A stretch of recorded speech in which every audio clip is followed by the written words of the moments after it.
श्री सीताराम। शिखावस्थी के चैनल में आप सभी का स्वागत है। मैं हूं शिखावस्थी। आज हम सभी लोग कार्तिक मास महात्म्य के 11वें अध्याय को सुनेंगे और इस अध्याय में हम भगवान के जो द्वारपाल हैं जय और विजय, उनके चरित्र का वर्णन सुनेंगे। तो चलिए अध्याय को प्रारंभ करते हैं। उससे पहले अपने गुरुदेव भगवान गणेश भगवान और नारायण भगवान का ध्यान करते हुए कार्तिक मास महात्म्य के पवित्र और पावन अध्याय को सुनते हैं। धर्मदत्त ने कहा, जय और विजय का चरित्र। धर्मदत्त ने पूछा, मैंने सुना है कि जय और विजय भी भगवान विष्णु के द्वारपाल हैं। उन्होंने पूर्व जन्म में कौन सा पुण्य किया था जिससे वे भगवान के समान रूप धारण करके बैकुंठ धाम के द्वारपाल हुए। दोनों पार्षदों ने कहा, यह दोनों पार्षद वह हैं जो कलहा नाम की राक्षसी का जब उद्धार हुआ था तो उन्हें लेने आए थे, और धर्मदत्त धर्मपाल वह हैं जिन्होंने अपने कार्तिक व्रत का दान किया था उस कलहा राक्षसी के लिए। तो उन्हीं से जो संवाद हो रहा है धर्मपाल और दोनों पार्षद, भगवान के जो दोनों पार्षद हैं उनके विषय में, तो वही इस जय और विजय के चरित्र का वर्णन भी कर रहे हैं। तो दोनों पार्षदों ने कहा कि ब्राह्मण पूर्व काल में तृणबिंदु की कन्या देवहूति के गर्भ से महर्षि करदम की दृष्टि मात्र से 2 पुत्र उत्पन्न हुए। उनमें से बड़े का नाम जय था और छोटे का नाम विजय। पीछे उसी देवहूति के गर्भ से योग धर्म के जानने वाले भगवान कपिल उत्पन्न हुए। जय और विजय सदा भगवान विष्णु की भक्ति में तत्पर रहते थे। वे नित्य भगवान का अष्टाक्षर मंत्र ओम नमो नारायण मंत्र का जप और वैष्णव व्रतों का पालन करते थे।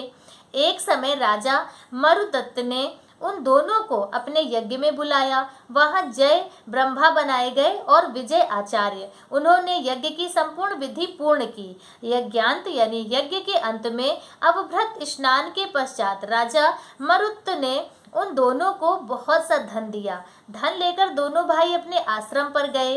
वहां उस धन का विभाग करते समय दोनों में परस्पर झगड़ा होने लगा। वह दोनों झगड़ने लगे। तो जय ने कहा, इस धन को बराबर बराबर बांट लिया जाए। विजय का कहना था, नहीं, जिसको जो मिला है वह उसी के पास रहे। तब जय ने क्रोध में आकर लोभी विजय को श्राप दिया, तुम ग्रहण करके देते नहीं हो, इसलिए ग्राह हो जाओ। जय के इस श्राप को सुनकर विजय ने भी श्राप दिया, तुमने मद से भ्रांत होकर श्राप दिया है, इसलिए मतंग हाथी की योनि में जाओ। तत्पश्चात उन्होंने भगवान से श्राप निवृत्ति, जो उन्होंने पहले क्रोध में आकर श्राप दे दिया, जब उन्हें अपने श्राप देने का पश्चाताप हुआ तब फिर उन्होंने श्राप निवृत्ति के लिए प्रार्थना की।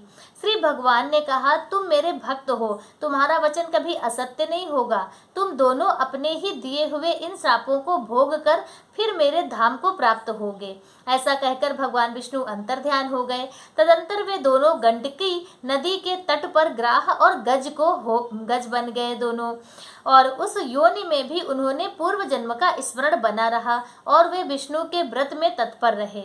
किसी समय वह गजराज कार्तिक मास में स्नान के लिए गंडकी नदी में गया। उस समय ग्राहक ने सांप के हेतु को स्मरण करते हुए उस गज को पकड़ लिया। ग्राह से पकड़े जाने पर गजराज ने भगवान रमानाथ का स्मरण किया। तब भगवान विष्णु शंख चक्र और गदा धारण किए हुए प्रकट हो गए। उन्होंने चक्र चलाकर ग्राह और गजराज दोनों का उद्धार किया और उन्हें अपने ही जैसा रूप देकर वे वैकुंठ धाम को ले गए। तब से वह स्थान हरि क्षेत्र के नाम से प्रसिद्ध है। वे ही दोनों विश्व विख्यात जय और विजय हैं जो भगवान विष्णु के द्वारपाल हुए। धर्मदत्त, तुम भी मात्सर्य और दंभ का त्याग करके सदा भगवान विष्णु के व्रत में स्थिर रहो। समदर्शी बनो।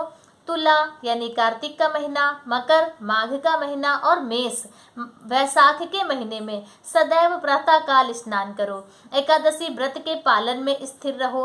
तुलसी के बगीचे की रक्षा करते रहो। ऐसा करने से तुम भी शरीर का अंत होने पर भगवान विष्णु के परम पद को प्राप्त होगे। भगवान विष्णु को संतुष्ट करने वाले तुम्हारे इस व्रत से बढ़कर ना यज्ञ है, ना दान है, ना तीर्थ है और ना ही कोई व्रत है। हे विप्रवर, तुम धन्य हो जिसके व्रत के आधे भाग का फल पाकर यह स्त्री हमारे द्वारा वैकुंठ धाम में ले जाई जा रही है। नारद जी कहते हैं, राजन, धर्मदत्त को इस प्रकार उपदेश करके वे दोनों विमानचारी पार्षद उस कलह के साथ बैकुंठ धाम को चले गए। धर्मदत्त जीवन भर भगवान के व्रत में स्थिर रहे और देहावसान के बाद उन्होंने अपनी दोनों स्त्रियों के साथ बैकुंठ धाम प्राप्त कर लिया। इस प्राचीन इतिहास को जो सुनता और सुनाता है वह जगत गुरु भगवान की कृपा से उनका सानिध्य प्राप्त कराने वाली उत्तम गति को पाता है। इस प्रकार से आज का जो अध्याय है वह पूर्ण हुआ। बोलो श्री हरि नारायण भगवान की जय।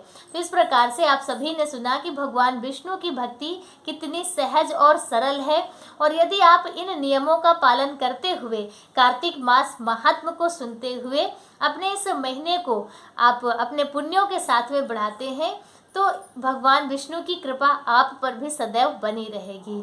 आज की कथा बस इतनी ही। आगे की कथा आगे के अध्याय में सुनेंगे। तब तक के लिए श्री सीताराम।